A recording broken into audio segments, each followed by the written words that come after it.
Nanatiling WBA bantamweight champion ang Japanese boxer na si Seiya Tsutsumi matapos makuha ang boto ng 2 sa 3 judges.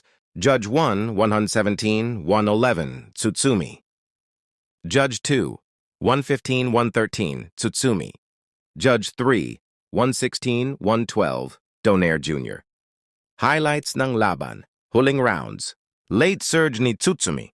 Bagamat muntik nang mapatumba ni Donaire si Tsutsumi nung 4th round dahil sa kanyang signature, counter shots, nagpakita ng mas matinding resistensya ang 29 anyos na kampiyon sa huling bahagi ng laban. Championship rounds, rounds 10 to 12.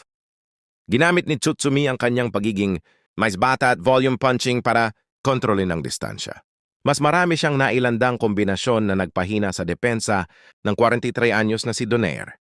Tibay ni Donaire. Hanggang sa huling segundo ng 12th round, sinubukan pa rin ni Donaire na magpakawala ng mga malalakas na counter left hooks, ngunit naging mas mabilis ang mga jab at footwork ni Tsutsumi para iwasan ang peligro.